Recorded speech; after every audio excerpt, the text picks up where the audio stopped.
Greetings and welcome to the show, A Fireside Chat. This is your host, Lance White, also known as the Zany Mystic. Today, my guest is Liat Nava Aliya.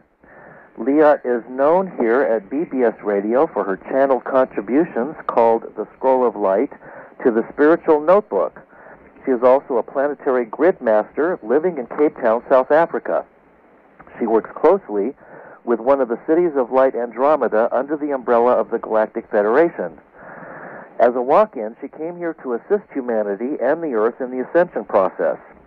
One of her life purposes is to assist others in opening the heart and reconnecting the grids of light to the new Earth with the Federation, which has come forward to help humanity in great joy at this time of new Earth energy.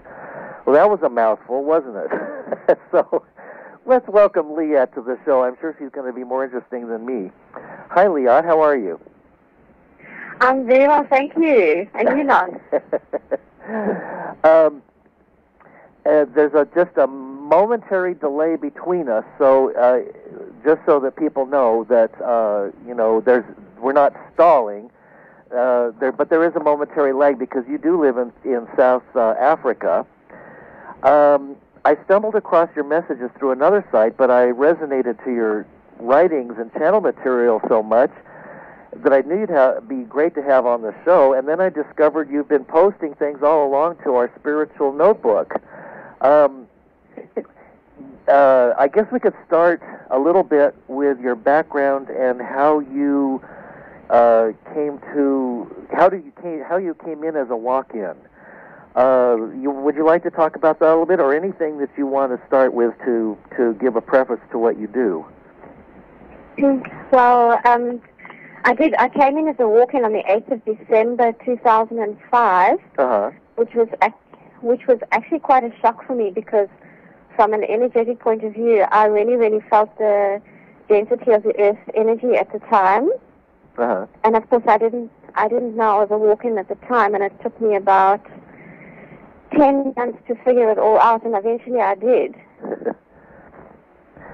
That's kind of, I've had friends whose husbands were walk-ins, and apparently there's confusion sometimes for the incoming soul. And just so that people understand who are listening, that it's not about taking over or commandeering a soul's life, but it's a mutual choice and agreement that's worked out at the soul level. Is that accurate? That's 100% accurate. Sometimes with people who are walking, they have accidents and they can't remember. They can't remember their previous life. But with me, I have full access and full memory to this other past life, which is really strange for some people to understand. Yeah. And it's kind of like the way my friends used to describe it. Their husbands remembered everything that had happened, but they had different preferences. So they might like, hamburgers where their husband never would touch a hamburger. And there were lots of things where they wouldn't quite remember things in the same way. It's quite a process. But, it makes a whole lot of sense in that if you have a specific mission to accomplish here on Earth, it completely cuts out the whole being born under the veil of forgetfulness and being raised and being inundated with beliefs and so on, and then having to, attempt to remember what you came to do.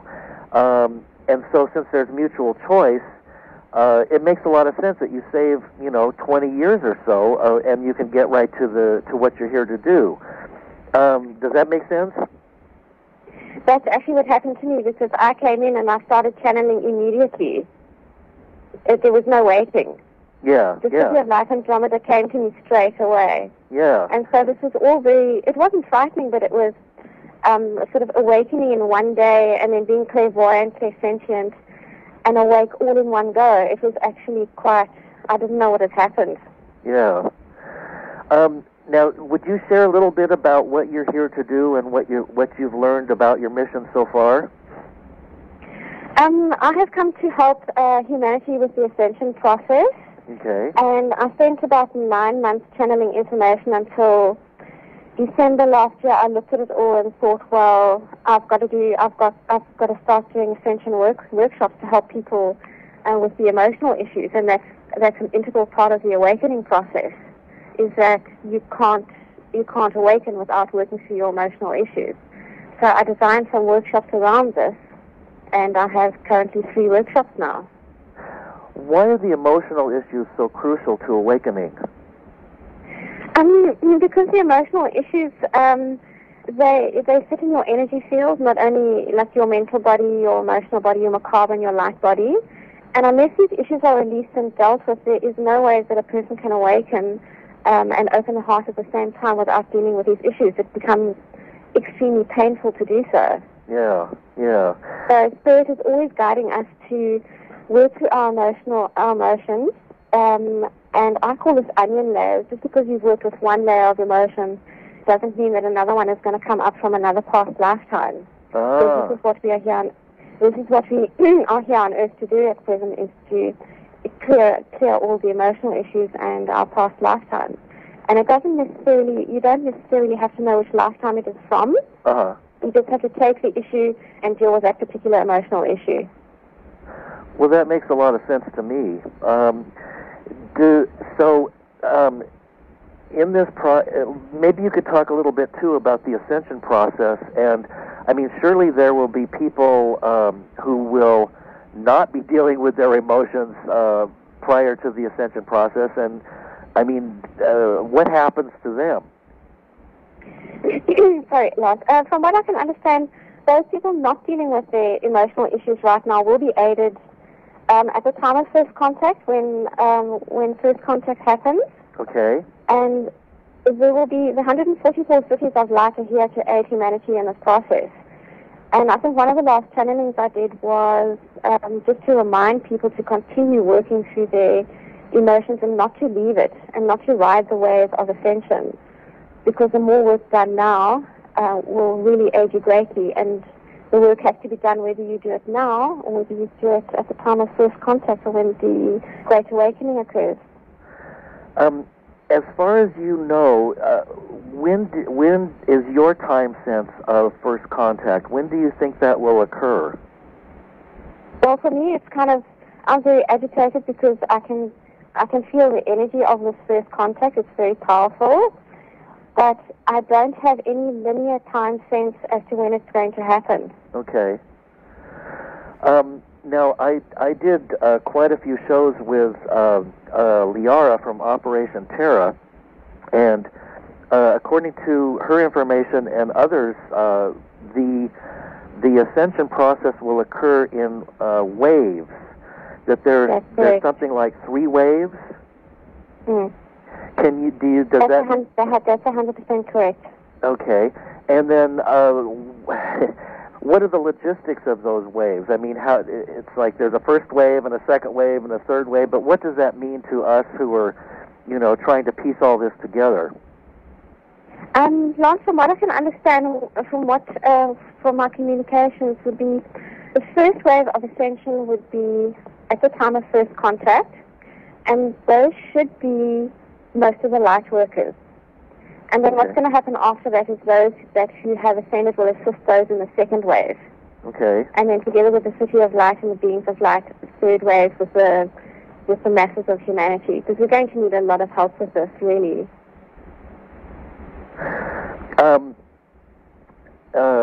And then where does it feel like we're at in the ascension process? Since you came in with a mission, you're working with the planetary grids, is that correct? That's correct. I'm also working with the planetary grids of light. Okay. In other words, I will travel to places to maybe grant some columns of light or just work with the water grids wherever I'm guided. What are the planetary grids and where are they located and what do they do? The planetary grids of light connect you to the new higher grids of light, and this is where the cities of light are located, or the 5th dimension. And as you know, that if you enter any city of light anywhere on the planet, you are automatically placed in the 5th dimension. So it's quite a difficult thing to explain. Once you access one, you've actually accessed them all. Okay. But the new grids of light they're kind of like libraries. They contain all the new encodements, all the blueprints for New Earth. That is basically the groundwork for New Earth, and that is how we access the higher vibrations is through the cities of light, which have access points on the grids of light around the planet. Huh. Now, supposedly at some point there will be a shift into these higher dimensions, and what happens to the 3D Earth that we see in front of us now? Is that transformed, or does it just sit here and rejuvenate? I had a vision of the Earth going into the new Earth of light, and all I could really see was an explosion of light. And I did a channeling from Metatron that explained the parallel Earth energies. Okay. In other words, at the moment, the existing energies of lower vibration and higher vibration existing side by side on the Earth at the moment. Okay. And this is what is causing a lot of the chaos at the moment. And those who are vibrating at quite a high rate will feel this. And especially for me, I often get lost in the higher dimensions, if you want to put it that way. Now, Metatron is one of the beings, or one of the groups that you are connected to. Can you tell us a little bit more about some of these off-world groups, like Metatron and the Federation and so on? There are many beings of light that are situated around planet Earth at the moment. Metatron is just one of the great angels, but the many other beings of light that are in our skies and in the ships above the planet would be, some of them that I work with is Andromeda, but I think if you have a look at any of the other channelings, I think Mike Quincy channels from Sirius, and Sheldon Little from one of the others, I can't remember who, but there are many beings of light in our system here. One of the things that I think that's frustrating for many light workers is that we can't see them. But I guess, it's I can. Well, that's why it's nice to have people like you on the show, because, if you're in communication with them and you can, then that's, we kind of have to listen to you, and you've got to kind of lead the way a little bit. You know what, it's an old 3D Earth paradigm is not to believe in something you can't see. And so when I walked in and I had to release a lot of belief systems along the way, that was one of them. Is because the beings of light that I was working with were extremely persistent and I could see them. So just because you can't see them doesn't mean they're not there. They really, really are there. Yeah. And I think as people raise their vibrations and clear their emotional issues, they will be able to see their guides and these beings of light. It's possible for everybody. It's very attainable. It does seem like the energies are shifting pretty rapidly now in 2007, and then supposedly there's another portal that's opening up in July, and I know what's your information on that one? I knew you were going to ask me this. It's the energy portal of the 777. I actually don't know too much about it, except I have a beautiful vision of 7 urns of light for this particular portal of light. So I know it's very powerful energy that is coming through. And I don't normally channel information on these energies that come through, but I just thought I would share that particular vision that I had on the 777 that I did see. I know that there's a person who does the Fire the Grid. Shelley Yates does Fire the Grid, and she's working with the 7-7 energies, and I'm sure all of us are working with it, whether we're aware of it or not. Yes. Does it seem to you that what's your sense of the darkness that seems to prevail here? I really felt it when I first walked in, and I took one look at this planet and I thought, what's going on here? This isn't really nice. And then I had some information coming through about the dark energies, in particular the Illuminati. And tell us about that. My favorite subject. Yeah, me too. I love it. before I walked in, I really didn't know anything about this. Uh-huh. But I think with all the work that the light workers are doing around the planet is helping tremendously with exposing them. And I don't think they have a chance. Their time is up, and they're just trying to hang on to the last little bits of straws, and they're creating quite a lot of chaos around the planet at the moment. Uh-huh. So it's very important for people to align to higher energy, and maybe to stop reading the newspapers and watching television news, so that they aren't connected to the sphere, because this is what they feed on. They feed on the sphere. Uh-huh. Some people seem to think that the Illuminati is controlled by off-world forces like reptilians and so forth. I guess it doesn't really matter who's pulling the strings. We know somebody is. No. The dark can't win, can they? Absolutely not. There's no way. There's absolutely not. Okay. Not in this time. I think that's the bottom line that I like to find out about, because it just seems like, it's so prevalent, and that they have so much power and so much resources, and there's so much lying and deception going on, but that just can't go on. It's impossible with the energy shifting ever higher.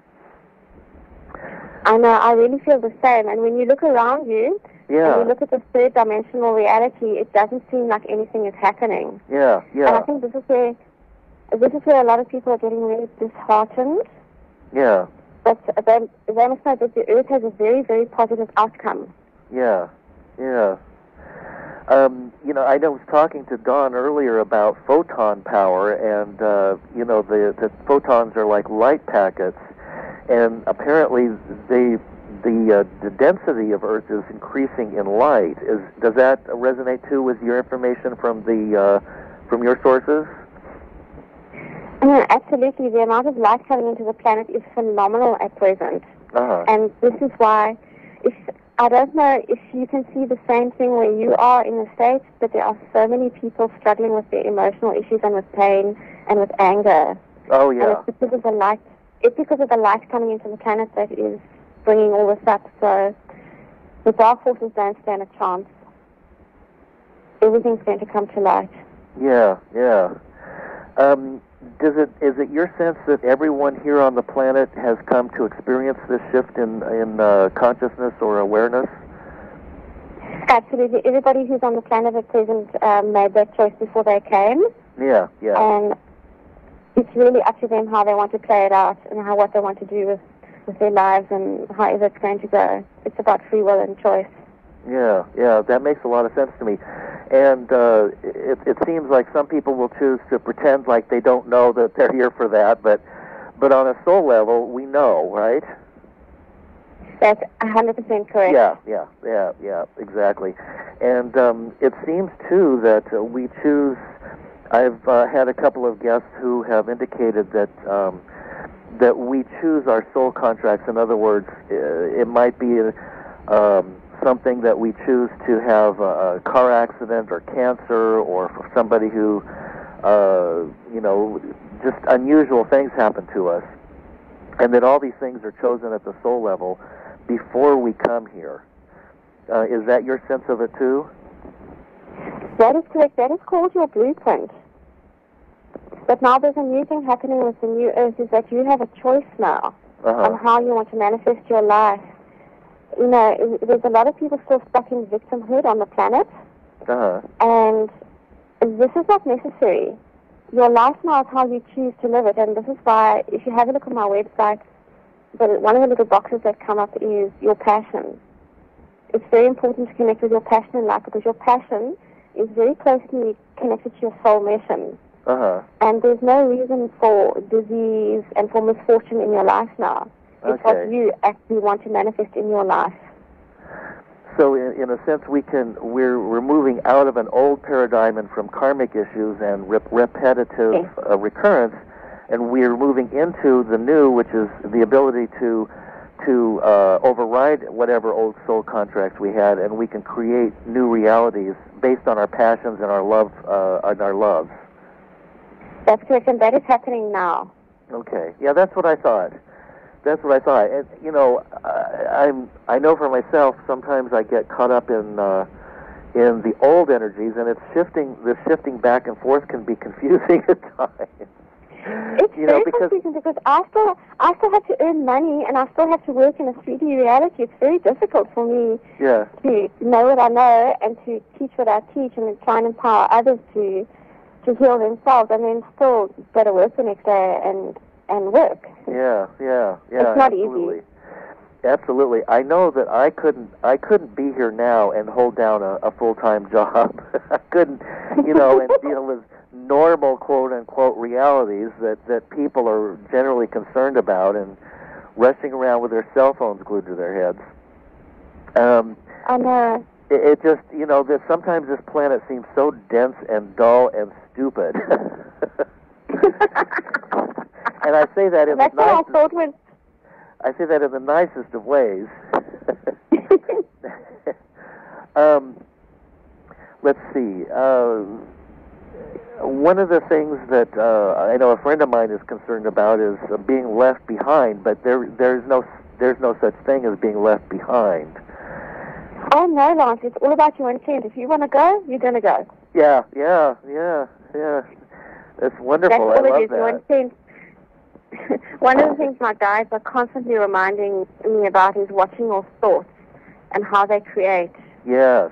So your intent is extremely powerful, and again, just because it's not seen, it doesn't mean that it's not going to break. It does. Yeah.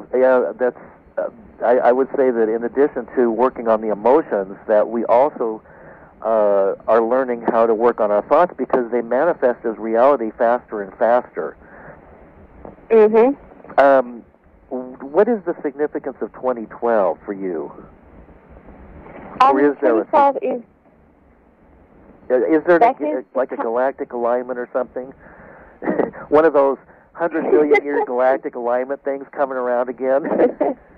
Those that's things? The end of the Mayan. That's the end of the Mayan calendar, and that is the linear time span for the ascension. Yeah. For the ascension process. It's ascension. And some people too seem to think that first contact will happen somewhere around that time. Some say before, some say afterwards. So I'm taking it that's kind of a window. That's kind of a window, yes. But from what I'm feeling, first contact is actually going to happen quite soon. Oh, good. Thank God. And I wish I'm it was hoping, today. Of course, I would hope for tomorrow, but from that time span, I would hope for 2008, but I really don't know. Yeah. They don't give that time span to me. Yeah. That's my sense of it too. And it's funny because when I'm reading your channeled material and the stuff that you've written, it's almost as if I've written it myself. So it seems as if that's the information that we're picking up now. We're all aligning towards. I'm aligning with your information, let's say, and I don't know what everybody's doing, but it does seem that in general, the information that you're getting and posting and channeling is the same information that that resonates with me. So it must be right. Well, I call it universal knowledge, and the higher you vibrate, everybody has access to the same wisdom and the same gift of light and the same information. Yeah. That is my view of it. Yeah. Now, you've had contact with the Great White Brotherhood, is that correct? Yes, that's correct. Can you tell us what the Great White Brotherhood is? I mean, some people seem to think that it's a negative polarity entity, or is there are they working towards our good? Absolutely. From what I can gather from my meditations, these are my visual meditations, but I often go to this place where I meet, say, Sananda, and he is part of the Great White Brotherhood. Okay. And it was just during one of the meditations that I received my other two names. My name is Liat, but I had to have two other names for my life here on Earth. Uh-huh. So it was during that time, in that particular meditation, with the Great White Brotherhood, that I received those two names for my life. Huh. Is there also a great black brotherhood or dark brotherhood? I'm sure that there is. I guess we don't want to worry about them too much. We don't want to rile them up. No. Not at all. Yeah, exactly. So, and one of the things that I know a lot of people are also concerned about is that as we make this shift into higher densities, the lower densities kind of are slough off or they fall away, that it's not possible for a lower density to rise up into a higher density. Does that make sense? Well, they can if they work on themselves and bring in the light. It's entirely possible. But you'll find that the higher you vibrate, the less these densities even affect you. Uh-huh. So you kind of separate. Well, that sounds like a good thing to me. Yeah, it is. Yeah. Now, I've also had some guests on who have been abductees by various off-world groups for many years, and one person was experienced his abductions for decades and was able to recount what happened and so on and so forth. And it seemed that they were concerned about the Earth, becoming so damaged that we're literally killing it. Are you aware of some of these occurrences like ET Earth hybrids and so on? I'm not sure about the ET hybrids, but you are correct about the Earth at present. It's one of my stresses at the moment. Is the abuse of the planet Earth by humanity because of lower conscious awareness, and because of the governments around the planet not caring, and because they're part of the dark structure. But now I want to get back to something you said about the ETs. All extraterrestrials in our Earth skies now are of the light. There aren't any operating what I call the dark, and those are called the greys. Okay. Now, many of us were abducted. I was one of them from the age of 3. But those particular, I'll call them hybrids of beings, are not allowed to operate in our skies anymore. They have left. Ah, well, that's a good thing, too, then. That's absolutely a good thing. So the only beings that are in our skies at the moment on the ships above planet Earth, they are of the light, and there's nothing to fear. So there's actually less of the darkness. That's. It seems as if that's accurate too. That I have a sense that they're just not around. That's correct. They're not around. Yeah. I know Whitley Strieber does a lot of work with. He's been an abductee and he speaks about the Greys and so on. But my sense of it is that the Greys aren't even around that's no longer even an issue. No, not as present on Earth at the moment, no. There's too much light. So at this point, it's about releasing the emotions that surround those events that have occurred in the past, and the past doesn't have to affect our present any longer. That's correct. But there's a few other things that go with that as well. One of them is karma. Uh-huh. The other one is what you create in your reality in your life at the present time. And what we create does follow us into what we perceive as our future, doesn't it? It does follow you, yes, because that's obviously what you are creating. So you're going to manifest that reality at some point in your future life. Uh-huh. Let's see. Oh, what can now? You're kind of a special person because you're a walk-in. And, I wanted to kind of touch on this a little bit because I know some people out there in the audience that are listening today or listening in the future will have confusion about walk-ins. They might have husbands who are walk-ins. They might be walk-ins themselves. How can people who have come here as a walk-in resolve this confusion? How can they figure that part of them out? Who can they turn to? Are there groups, or do they meditate, or how can they figure that part out? Well, the very first thing was I wanted to change my name. Uh-huh. That's number one. Okay. I wanted to change my name. Number 2, I was very depressed. Number 3, I wanted to leave the planet. Number... It sounds like both of them. I just did... So those 2 things are really pointers, because one of the first people that I ever did a session with here in South Africa was a walk-in. And she suffered the same thing, change of name and depression. So those 2 things are really pointers. The other thing that I did was I saw quite a lot of people for help or for readings until I connected with one that I resonated with, and that was my friend Zakai in Australia.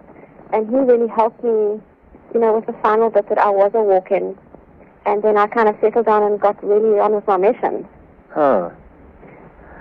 So I would say just be guided by your heart and try and listen to your guides who are trying to point you in the right direction. It's very important.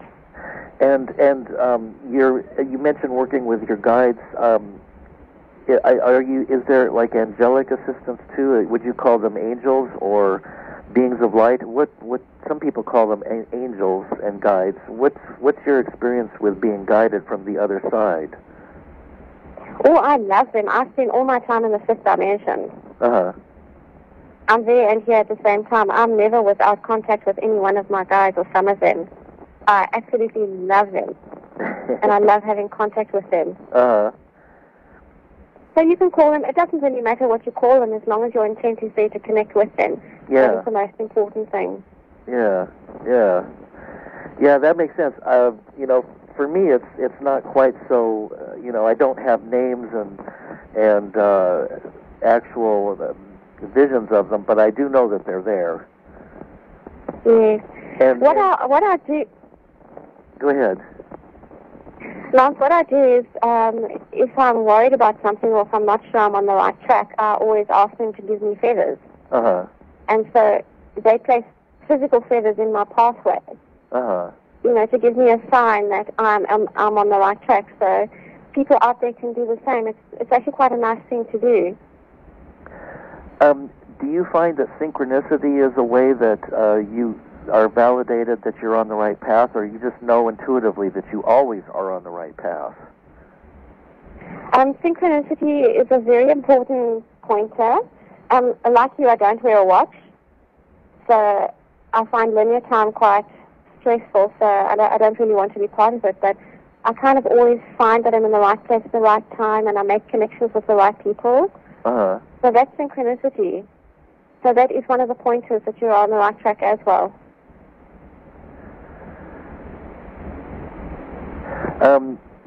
Now, there's also, people are awakening to what's going around about birth. You mentioned in the illusional setup on planet Earth for the 3rd dimension that everything is an illusion, from family setups, relationship, finance, education, law, and that the entire Earth was set up for learning the game of separation, fear, anger, pain, depression, disconnection, control, lack, poverty, consciousness, negativity, duality, and darkness. It seems that's quite a mouthful. Yeah, and it seems that game is just going on and on and on. But people are awakening to these various things that we set up for ourselves. That we did this, we set it up to experience these things. And is it your sense too that these things are coming to an end? That these illusions are going to depart as we raise our vibration? Absolutely. All the systems that you mentioned there are actually crumbling. They are not able to sustain the high vibration of energy that are coming into the planet at the moment. So people are really waking up and seeing what's wrong with them. And so eventually we'll move to what I call systems of light. But this is where the cities of light come in. They're going to come in and they're going to help us rebuild this earth. And that's where the 144 cities of light are going to come in. They're going to aid us with all, with everything that we need to set up new earth with and for. Does it seem that this is going to be a transition that everyone will be aware of at the same time with first contact? I think they will. They won't be aware of it initially, but I think as the beings of light from first contact work with everybody, I think that knowledge will be it will be become quite well known quite quickly. Now, what will happen to the Illuminati and those who have been who have access to advanced technology? And I've heard that there are moon bases and base on Mars, and that all of this has kind of gone on under the wire with underground bases all over the Earth. In fact, there's supposed to be one located somewhere near you in South Africa. What's your sense of that part of the game? Well, that's interesting. That's the first time I've really heard of that. I can't really comment on that because I don't really know. Okay. But as far as the Illuminati is concerned, that is a very real element that is working to create chaos in the world. Is that not accurate? Oh, that's so correct. They have hidden so much information from humanity, and specifically, I'm going to speak of extraterrestrial contact. Another part of that is the free technology that they have shelved, they have destroyed, and they have made sure that humanity has not been able to advance themselves with this free technology that's going to come very soon. Yes, thank God. The suppression of free energy is one of the things. I would think that humanity will be up in arms when they discover that the technology has existed since maybe the 1940s or 50s, for free energy. At least that's what I've discovered.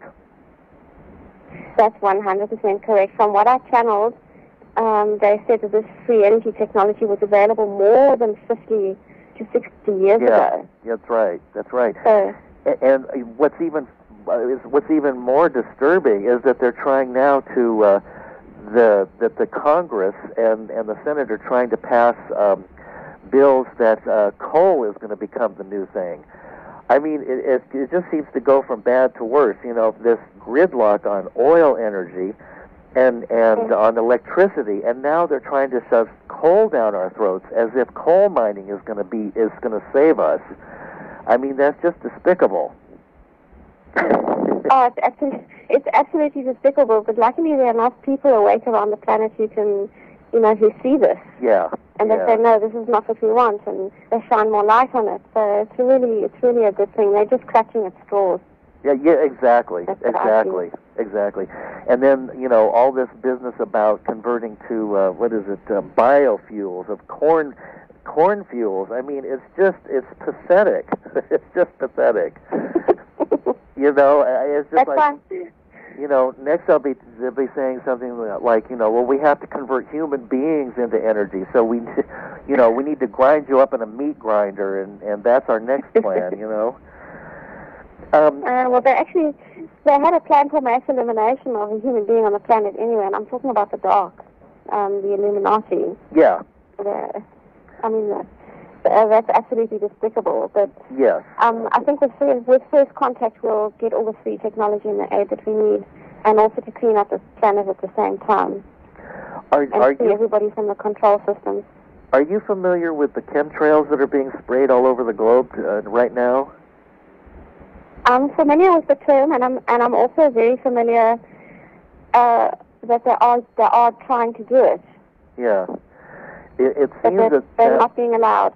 It seems that must be part of an Illuminati control plan as well, because they've been spraying these chemicals in the air, and they've discovered that some people have analyzed them and found that there's bacteria, there's dead blood, there's all kinds of stuff in there that just has nothing to do with creating a shield or ozone layer.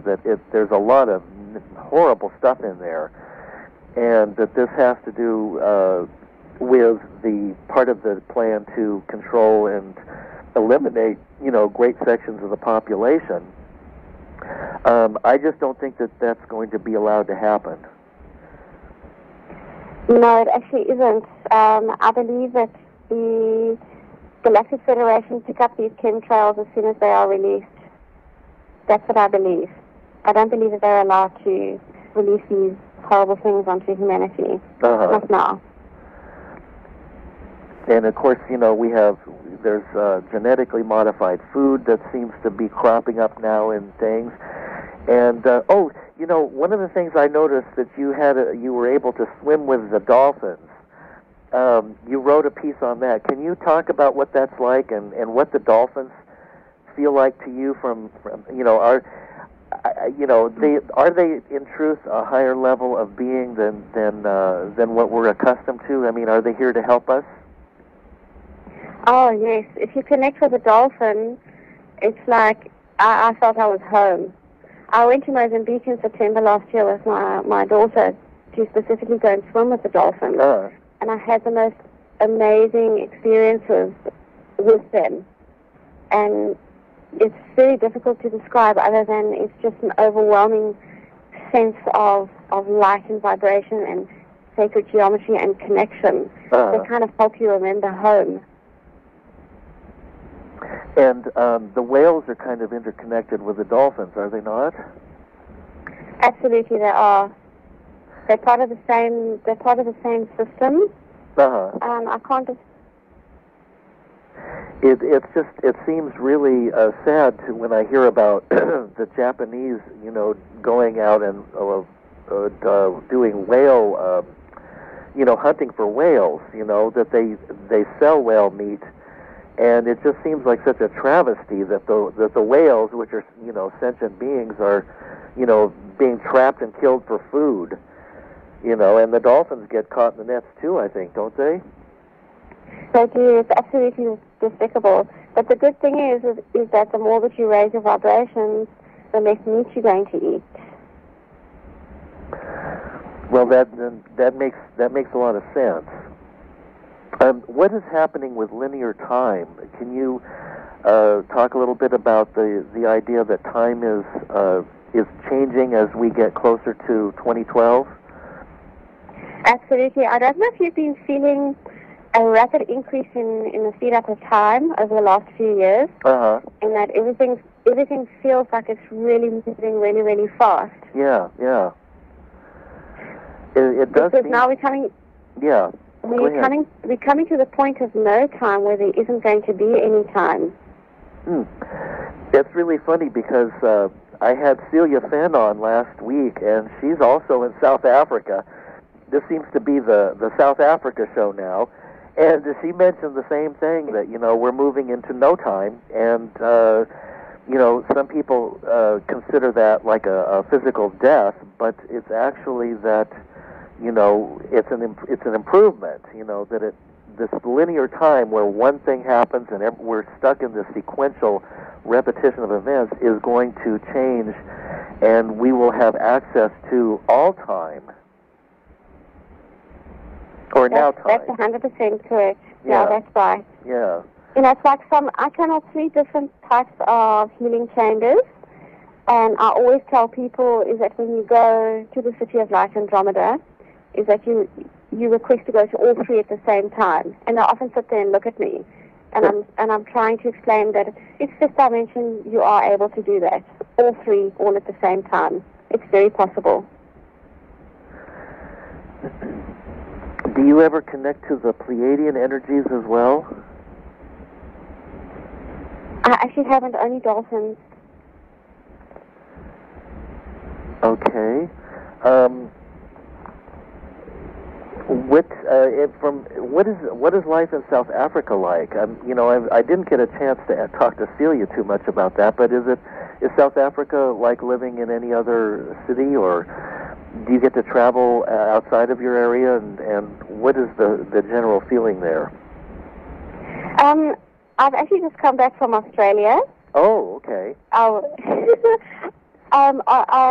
I traveled to Australia 2 weeks ago. I went via Dubai because I went to go grant some light there. And Australia has a wonderful, soft and gentle energy. Yeah. And it was quite a shock. It was quite a shock for me to come back to South Africa, because South Africa does have quite a harsh energy. It's quite a... I live in a big city, Cape Town, which is to me like any other city in the world. It's just a big city. Uh-huh. So if you're living in South Africa, we have all the high-tech stuff. We have all the infrastructure. We have a lot of stuff, but we also have a very large percentage of the population who are underprivileged, which is very sad. And our government has access to an enormous amount of money. They're extremely wealthy. Yeah. But they don't aid the people that really, really need to be aided, and that's our underprivileged population. They're just completely sidelined. So that is the truth. Do you feel that as the planet raises in vibration and as we channel light more through ourselves, that this disparity between the people who have great, vast wealth and those who are starving will be bridged? I think so. I'm not 100% sure how this is going to happen. Yeah. But my feeling is that it's going to happen with the changes, the great shift, the great awakening, first contact, and that it all seems to be happening at the same time. Yeah. Yeah, that makes sense. Well, we certainly are due for some major changes. I mean, things can't go on like they're going on. And have you been following the war in Iraq, or is that just kind of a lower vibration that we should kind of not pay much attention to, or what's your feeling about that? No, it's very much on my mind, in particular the reason why the war is taking place, and that is just to create a lot of chaos and instability and fear and control amongst the planet. It has nothing to do with terrorism, and it has everything to do with money and oil and greed and power, and it's all being done for the wrong reason, and the people, I feel on an energetic level, everybody wants peace. Yes. Yes. They really do. Yes. So I'm very interested in what's happening in the Middle East. Yes. Which is one of the reasons why I actually flew to Australia via Dubai, which took me an extra 12 hours. But I went to Dubai to go and ground columns of light there that they needed for that specific area. And then, funnily enough, my flight was diverted, and I had to fly over southern Iran, Afghanistan, India, and to Bangkok. So as I flew over those areas, I grounded more light as I went. So I think everything's going to come to light here for those particular areas.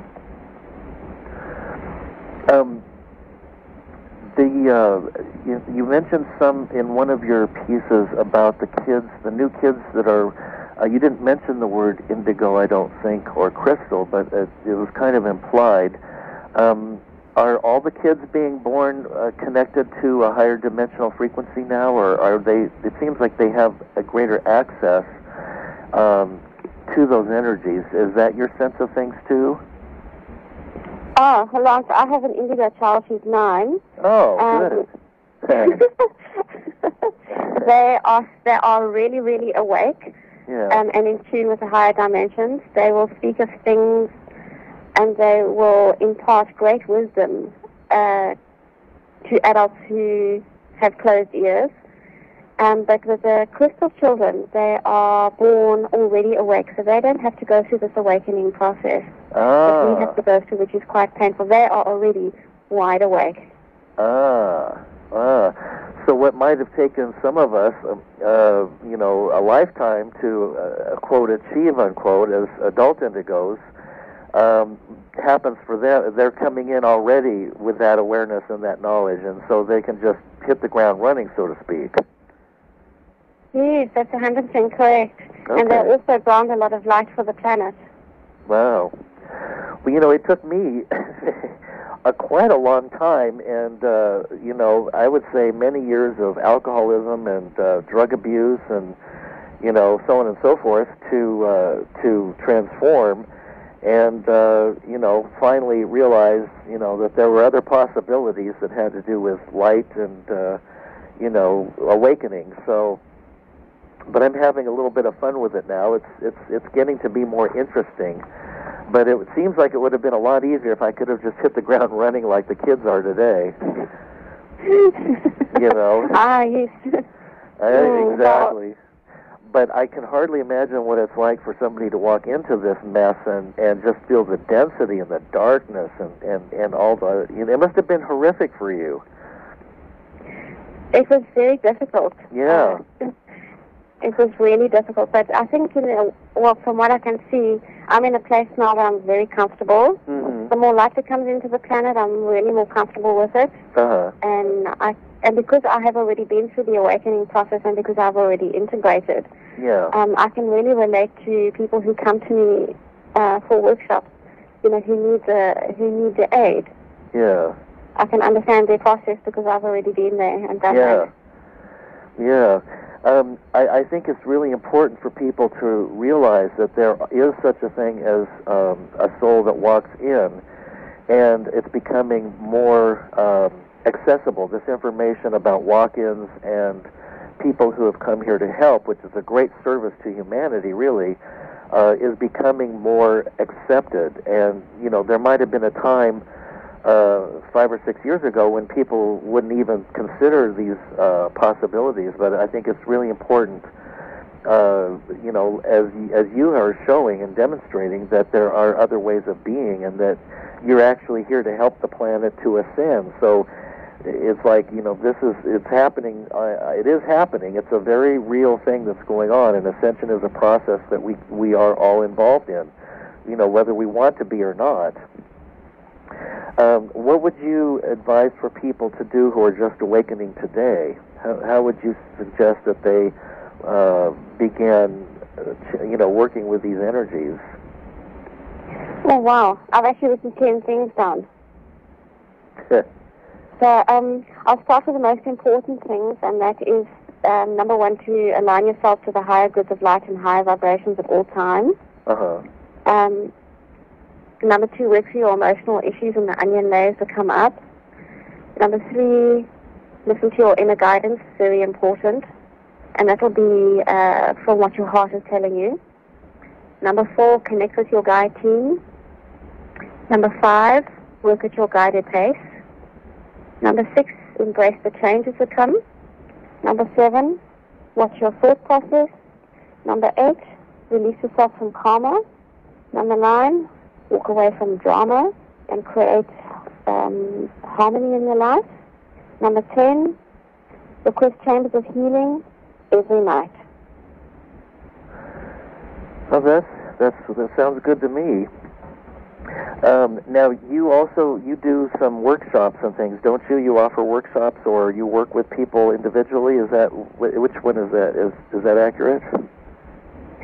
That's accurate. I actually do both. I do workshops individually, and I also do the larger groups of people as well, depending on how many want to come.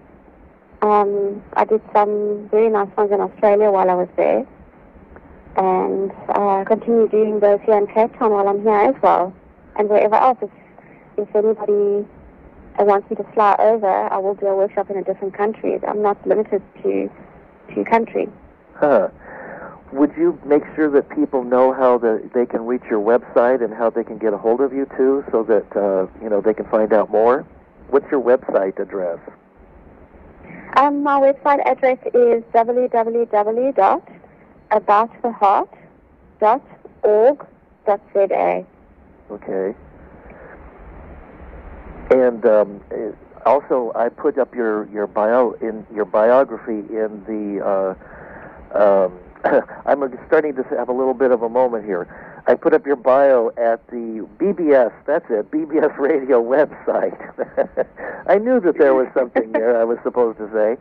And they can check out, they can find you by clicking on a Fireside Chat.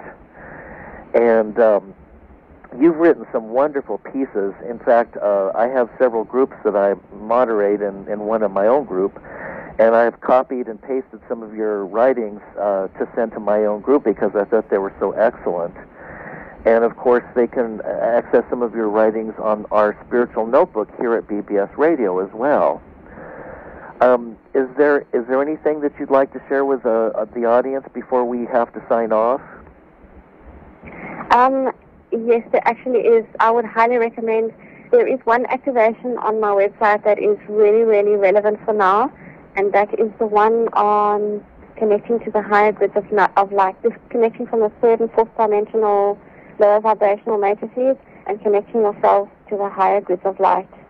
It's a really wonderful, wonderful thing to do at this time, because you don't want to be connected to the lower dimensional frequencies at the moment.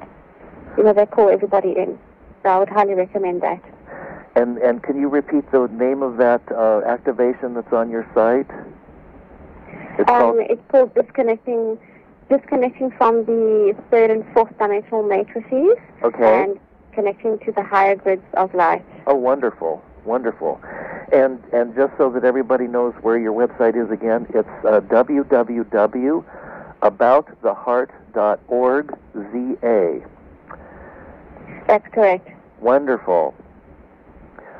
Well, Liat, it's been wonderful talking to you, and I really appreciate you sharing your life and opening up with us and helping us in this ascension process. And I urge everybody to go check out your website, abouttheheart.org, ZA. And I thank you so much for being with us today at BBS Radio. Lance, it's been an absolute pleasure talking to you, BBS Radio. I was very delighted to receive your email. I'll let you know.